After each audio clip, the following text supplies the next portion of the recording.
Let's go.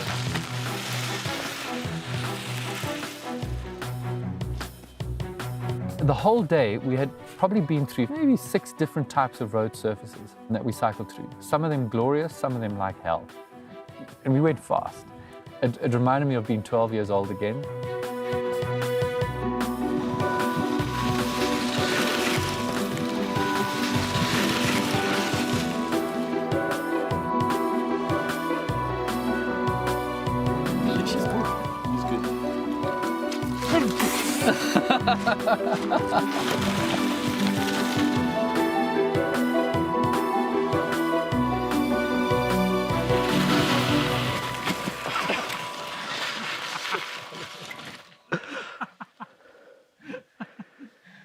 Well, that was a lot, boss.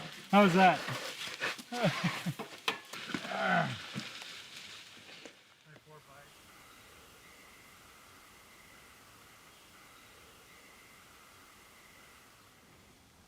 The controversies surrounding the wolf's return are complex to track, as there seems to be no single problem and thus no single solution. There are many problems and many solutions, at least as many as there are wolves and people.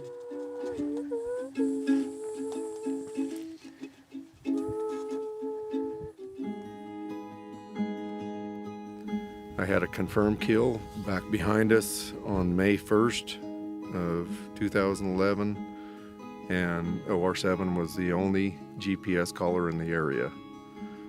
There's a lot of people from your side of the state as well that want natural grass-fed beef.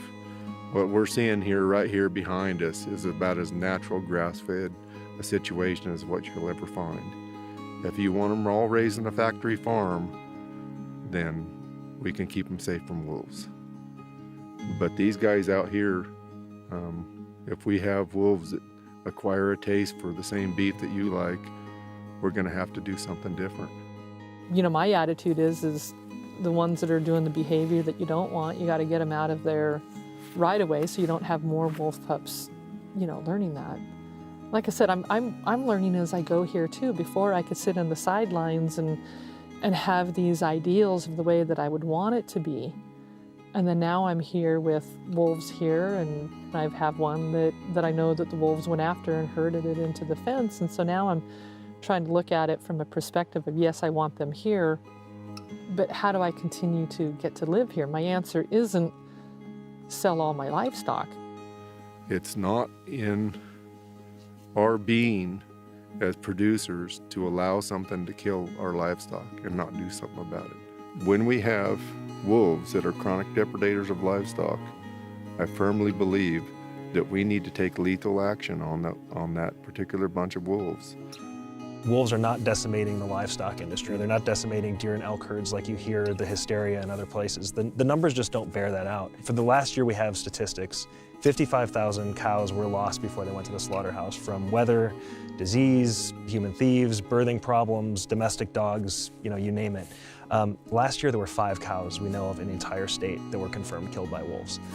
So it's important to keep that in perspective, I think. Do you know how many cows we have total? We have, last numbers I saw, we had over 1.3 million cows in the state. If we were really focusing on the numbers and the reality of wolves on the ground, I don't think it would be nearly as full of conflict. And quite frankly, I think we could actually find a lot more common ground.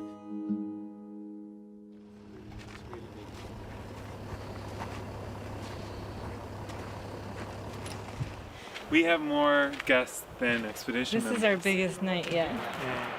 Can we get a little rain, or if you want to say Hi. hi? Danica, how you doing? Good. Having way too much fun. Huh? Woo! Look at me. Fans are very loud. That often the people who are in the middle don't get their voice heard, or they're concerned about being misunderstood by their neighbors and friends, you know. And so our hope is to get a lot of diverse perspectives, and then to highlight that, to have those voices heard more. People always say that I say what I think, and I don't really worry about what other people think. I just think it's important to have certain things right, and this wolf is one of them. Basically, I'm just an old cowboy. That's all it's to it in this story. The real benefits for having wolves around is the ecosystem goes back to what it was. Elk quit eating every rancher's hay. There was a huge article in the Capital Press about the elk eating up this gentleman's hay. His fields were decimated by it, and he lost thousands and thousands of dollars of hay. And all he needs is 2 wolves, and he wouldn't have had a problem. There's a whole art of dealing with wolves that's lost completely because they haven't been around since the 1800s, really, early 1900s, 1920. People in those days knew how to deal with them. They were there, and they dealt with them. What are some of the challenges, just in general, that you think wolves face? The biggest challenge is people that are set in their ways that don't want to let them be. That's the biggest challenge. I personally believe that they have the right to exist, but the problem is that you get the people from the city coming in saying this is the way it has to be, and you can't dictate to ranchers and cowboys what they should do on their own land. And so if a wolf is doing predation, there's a lot of statements like, you know, shoot it, shut up, and shovel it. Not that many cows are killed by wolves. And so that's what they're talking about, is trying to figure out how to compensate. And to get the money, we're talking about how we're going to do it with taxes, and the people in the urban areas that want to have wolves need to start anteing up. It's become very apparent that we interfere too much with nature. We need to work with it, not against it. I know my grandfather saw the wolves before they were gone in Oregon, in Central Oregon, and I'd like to see them come back. I'd like to see one.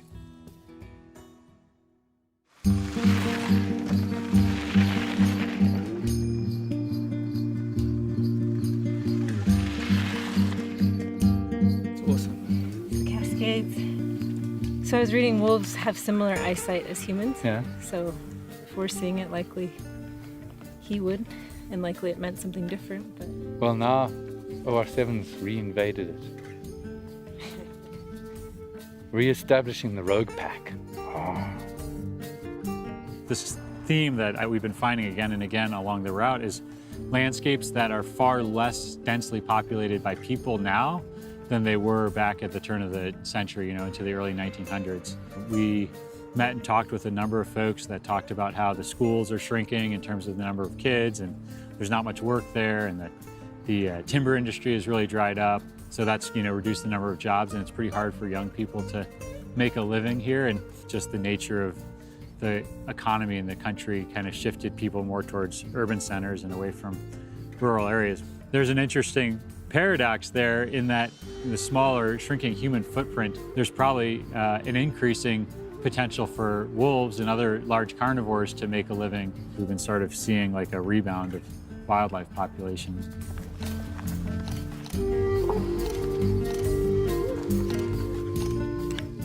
Size 7. This is a size 7 bear.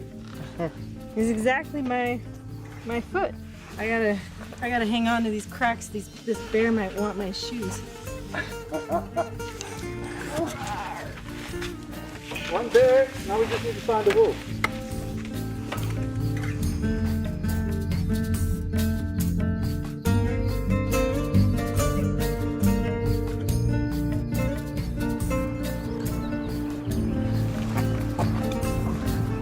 we are at Crater Lake National Park, and it's pretty exciting after, I don't even know how long, 2 years in the field, 2 weeks. We're gonna have showers, modern showers, I'm told.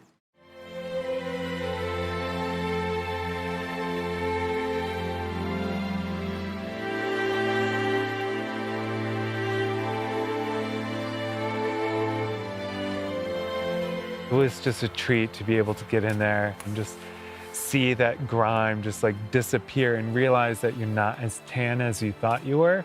It was actually a lot of dirt. Dude, you gotta look in here. Oh yeah. Ooh, salmon, delicious. Fresh salad, stew, cherries, beer. Go, please go. Artisanal bread and chocolate cake for dessert. We should do this every day.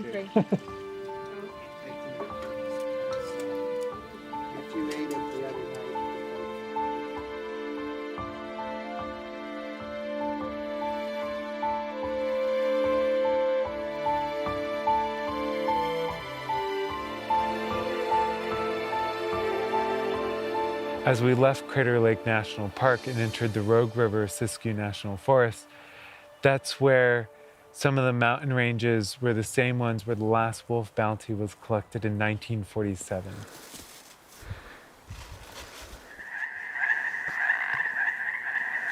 Been hiking all day through the snow. And we're hadn't crossed a single stream. Looking for water, for a place to camp. I don't know, a little ways back you could hear this strange sound. And I stopped and then was like, frogs! Water!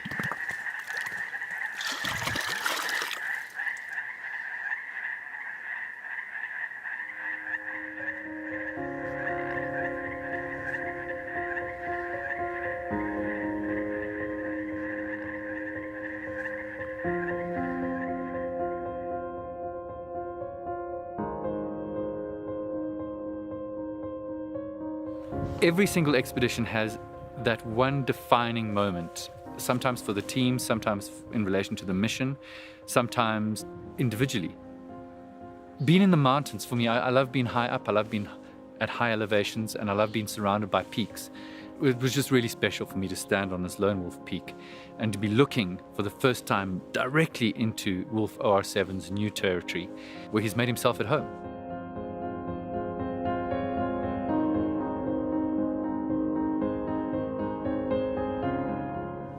So dropping down sort of to the east and left of that peak, that's all OR7's new range.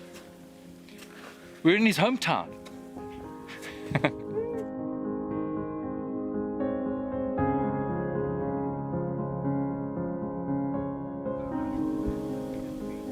This is the news that we just got, that Wolf OR7 and mate have produced offspring in southwest Oregon's Cascade Mountains. Wildlife biologists confirmed this week. Biologists returned from the area on Monday, June the 2nd, which was yesterday, and observed 2 pups. Scat samples from the area have been collected and submitted to the laboratory for DNA testing. And it's likely that there are more pups because wolf litters typically number 4 to 6. Oh my God. You know, so you go from just having a wolf in the area to having a pack in the area. Has a whole different dynamic. Who would have thought, hey, that this would be something we'd encounter? It's just incredible news. It's incredible news for this wolf who, let's face it, this is an old wolf for starting to have his first litter. He's 5 years old. Most wolves in the wild only last till they're about 5 or 6 years old. So we have that. Then we have the fact that his radio collar signal was about to go out. It should have gone out by now because the battery on those radio collars only lasts about 3 years. And he was collared in February of 2011. So February 2014 is about when it would have run out, but it lasted all this time, enough for biologists to see that he was staying in one area, which meant denning.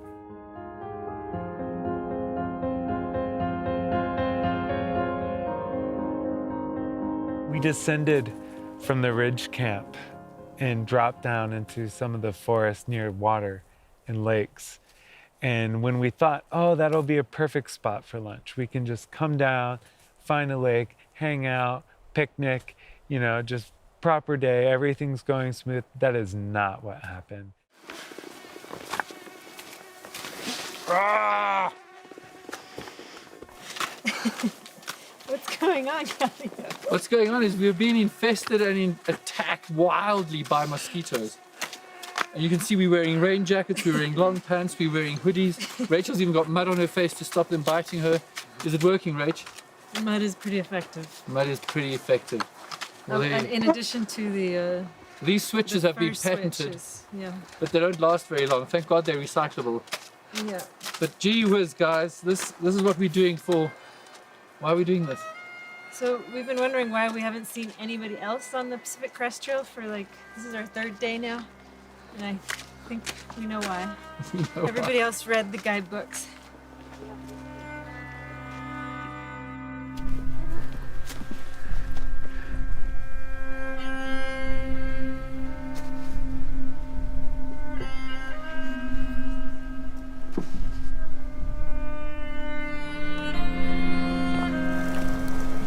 This is quite intense, man.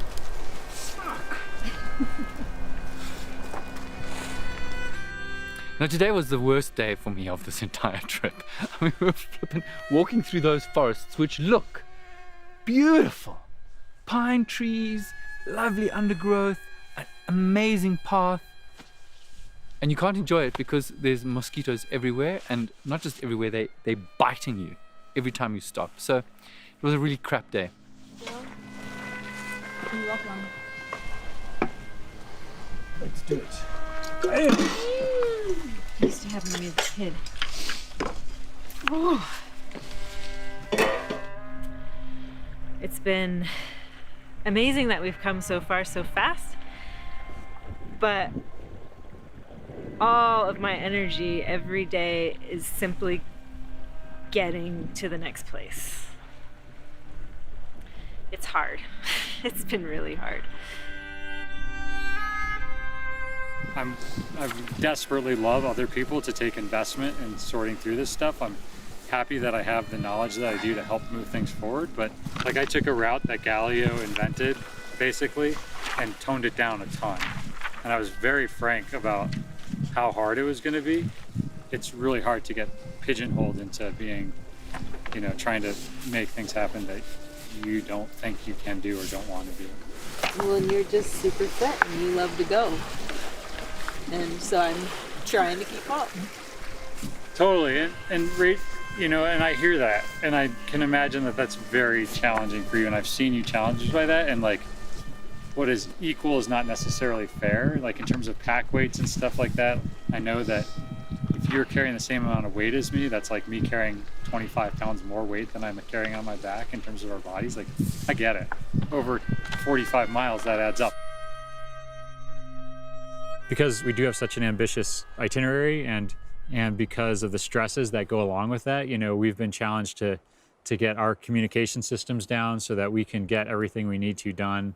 And because we are so complicated as a species, we have really complicated communication strategies. And obviously with complication comes opportunities for, you know, misunderstanding, success and failure with that. I just have to remind myself to just stop and look around. Because as soon as I look around, it's like, wow, this place is amazing. But it's really easy to just get into, especially when I'm in pain and my shoulder's killing and my body's screaming, stop. It's easy to get in tunnel vision and just lose the panorama of where I'm at and what we're doing. And the amazing thing is I have kept going. And I can, and I know I can. But also I can't afford a hospital bill. So when my body says slow down, I need to slow down.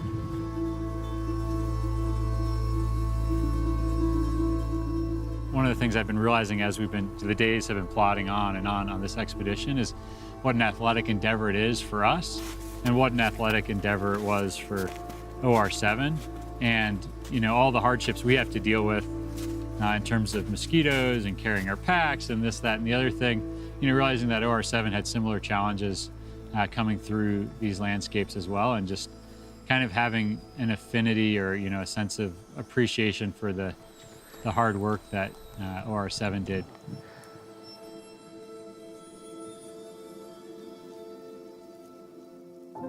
I do believe yesterday was a unique situation, and we tried to make it clear.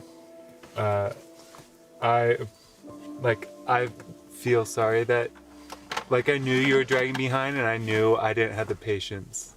So I'm fine if there's like a fast group and a slow group, and we don't meet during the day or meet up for lunch. If you want to do something differently, I don't like that everyone's waiting for me all the time. So that's that. Anything else? There could well be more mosquitoes today. 1, 2, 3. Everyone ready? Are you ready? Yeah. Once this door's open, it's go time. Go, go, go, go, go, go. I need... Yeah.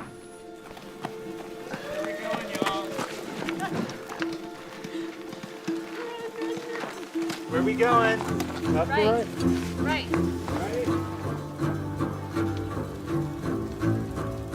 Where we're going from here is actually really exciting. We've really made the turn in our journey. yesterday we were basically in OR7's current home range, and tomorrow we hope to cross the state border between Oregon and California, and I'm just hoping California doesn't have mosquitoes.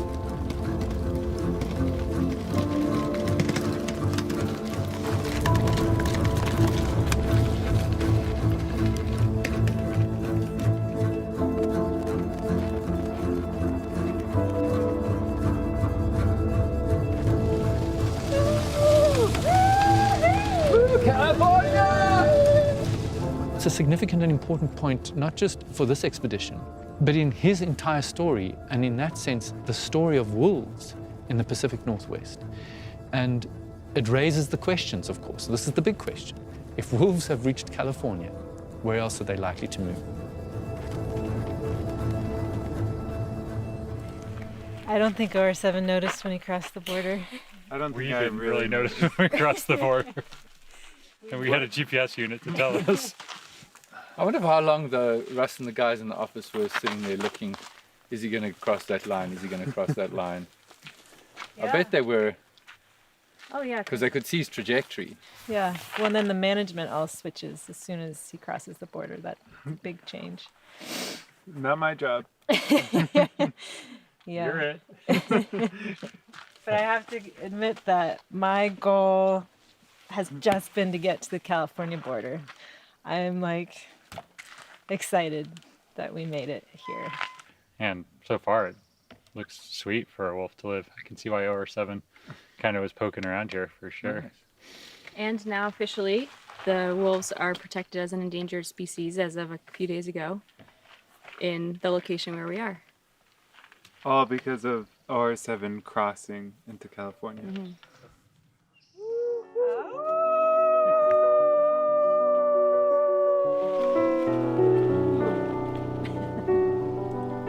It was that moment when we crossed the border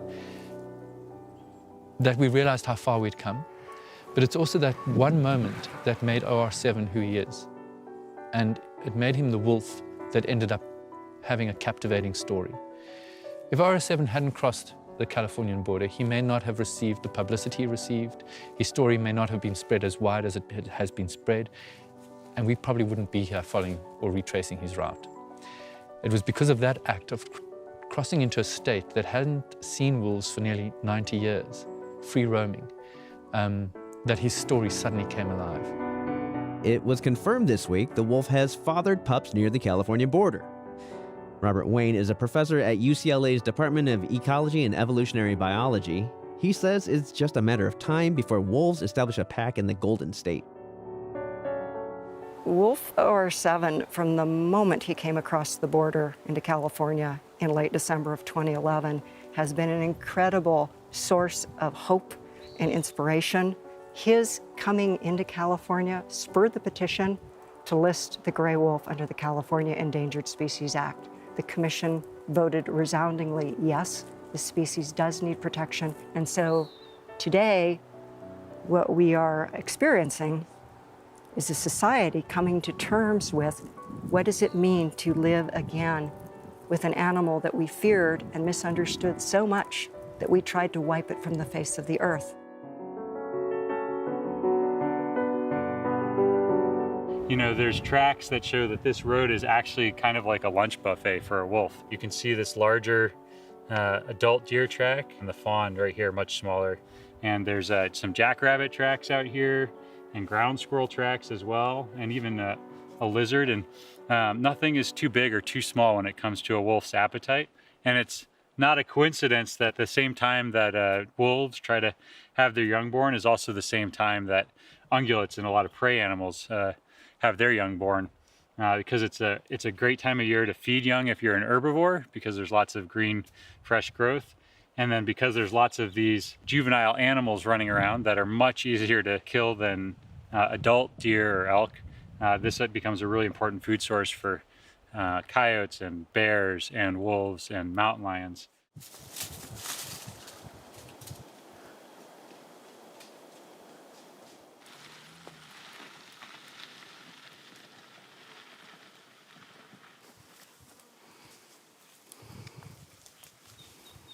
So OR7 came came right through this area, you think? Or? Oh, I know he did. He followed right up Butte Creek, right through here. Oh, wow. Yeah. Did anyone see him? Not that I know. Every corridor has different things coming in and out of here all the time. This was a huge corridor that OR7 took. Amazing what he could do. Especially crossing I-5. I wouldn't try that. During the 1980s, I know that I saw a wolf go through here. I was not alone. The other people identified it before I did. I knew I was seeing a wolf when I was looking at it. It was a big gray wolf. Afterwards, I reported it to some of the local ranger station and things, and I was basically told I was crazy. They didn't believe me, but I know what I saw. So when I heard that OR7 was coming through, I thought, well, that makes sense. You know, I know that they've been here. They may not have been seen, but they've been here. And I'm not afraid of having a wolf. I'm afraid of people's reaction to it, because there's a lot of people that are very fear-based, and their fears may be well-based. I don't know, but I do know that they have a part of this environment as much as I do, and we'll try to make accommodations the best we can.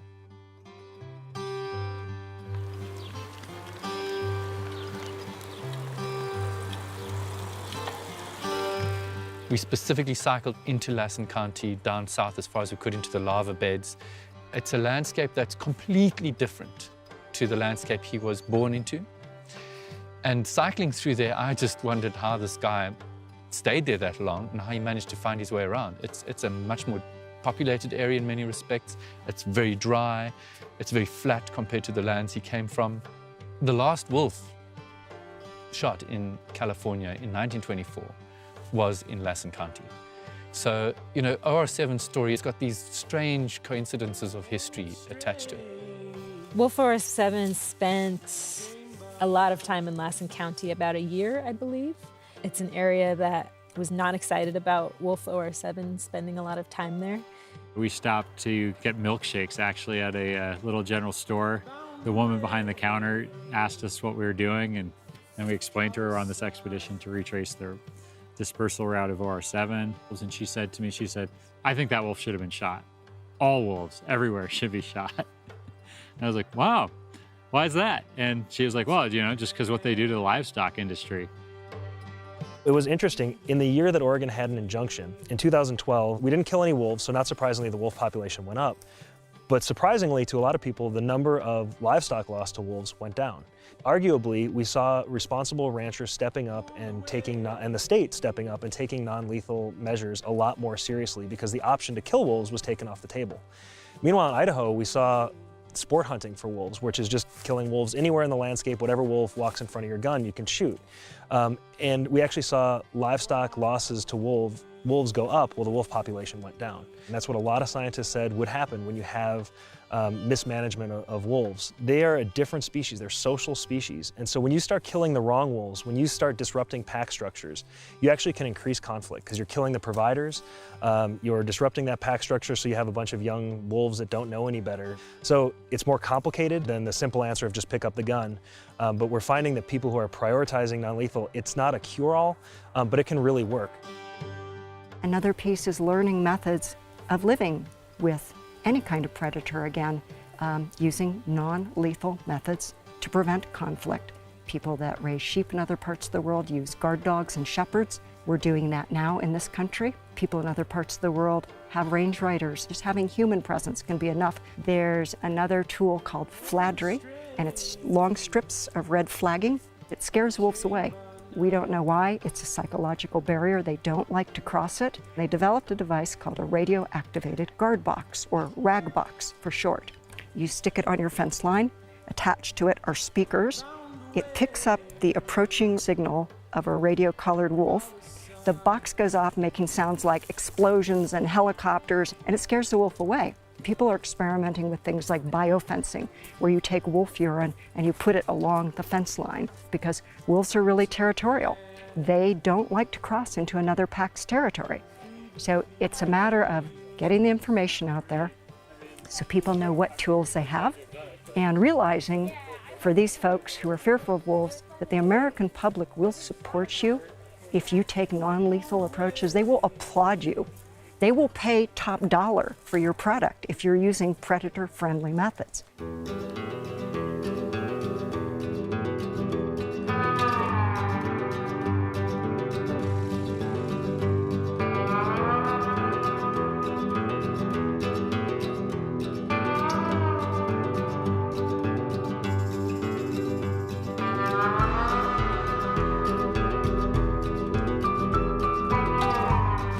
I had a question for you guys.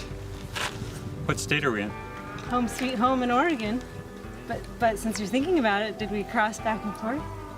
I'm gonna check my GPS unit. We'll see what state we're in here. Oh my goodness. This is totally, I didn't mean to do this, but we are literally on the border right here. Look at that.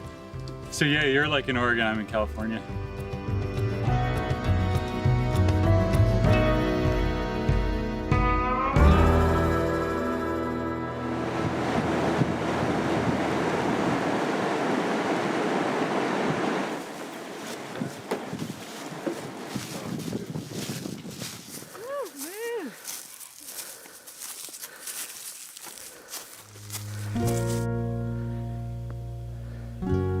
Today was really kind of exciting for me because we came into a new eco zone, which is one that I'm very familiar with.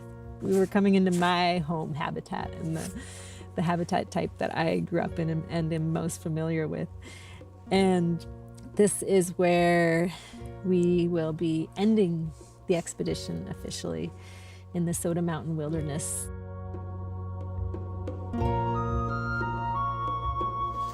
I kind of started wondering, if you can walk a mile in someone's shoes, what can you learn from walking 1,200 miles in the footsteps of a wolf? They are just incredible at doing what they do. They disperse, they spread. We as humans are going to have to keep reacting to wildlife in these places.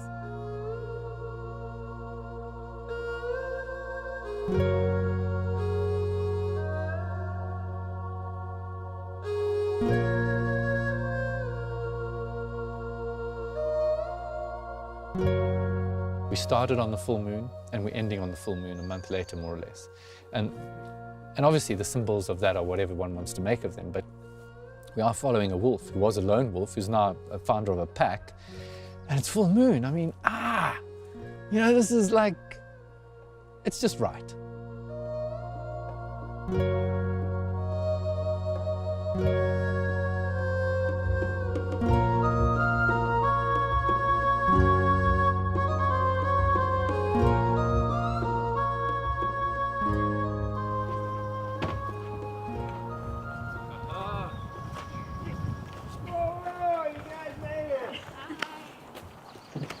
We made it. Oh my God, my back!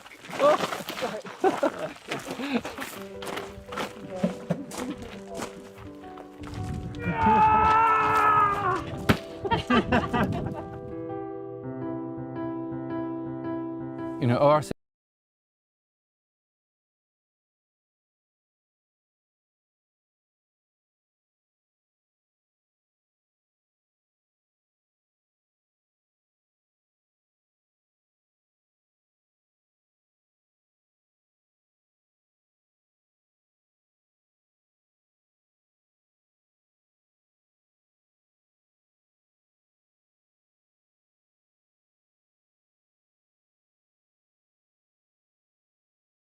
wolves coming to Oregon. It's about carnivores, it's about predators, it's about wildlife, and trying to decide, how are we going to live with these animals? You know, the interviews we've had to date, the ranchers we've met to date, some of the organizations we've engaged with, has shown me that we live in a world where actually people are very willing to look at a collaborative solution to human-wildlife conflict. I like beef And I like wolves. Is it realistic to be able to have both? Yeah, I would have said no a few years ago. I do think we can have both, and it is a major compromise on our part as cattlemen to say, yes, we can have both. At the heart of it all, everybody loves this. I mean, everybody appreciates the beauty of this and the natural value of it. So I think that starting at that base of appreciation, we can work towards a coexistence picture that we're starting to do here in Oregon. We should remember that we benefit from having wolves on the landscape as well, ecologically, economically, and we also benefit, I would argue, I don't know what the right word is, but spiritually, culturally. I think we're, again, a state that values native wildlife. Wolves are a native species. They have a rightful place in the landscape. It's something to celebrate in a country, in a state that values its conservation ethic. The story of OR7 and now having pups for the first time in Western Oregon in the Cascades, it's just a tremendous success story that I think we should all be proud of as Americans, that we've allowed that to happen, that we've learned from the mistakes of the past, and certainly hope we won't repeat them again. Along OR7's dispersal route, we heard from people who genuinely care about their livestock, the land, and wildlife. As the world continues to change around us, all of us, people and wild animals alike, are being challenged to meet our basic needs in ways that will allow future generations to continue to do the same. Like the long, winding route of our expedition, the path won't always be clear nor comfortable. And if we choose to look up occasionally, take in the panorama, the whole landscape, and keep the conversation going, keep talking, debating, and collaborating, we will find solutions for coexistence. The fact that wolves are here speaks volumes to what's possible.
I've got a poem I wrote yesterday. It's called To Walk in the Wake of a Wolf is to walk into the stillness of stealth and the feast of fearlessness. It is to fight for yourself and never forget the pack. To walk in the wake of a wolf is to know the difference between greed and hunger, between the villain and the hunter. It is to taste unforgiving wildness and the loyalty of kin, to breathe the spirit of a howling chorus, and to remember what it means to stand alone in the forest and cry out. The tracks of a wolf are the tracks of a brother, waiting for you to find the old bond of blood in a land whose ground is the only common ground. To walk in the wake of a wolf is to see yourself in the shadow of the moon as a rogue always on the run. It is to know where you belong, and to know before the wind speaks where opportunity lies, where the secrets of survival are hidden in the night, ready to reveal themselves in your dreams. It is to listen to the fierce desire to be who you are in the world. To walk in the wake of a wolf is to know the world is still wild, and you belong in it as much as the wolf.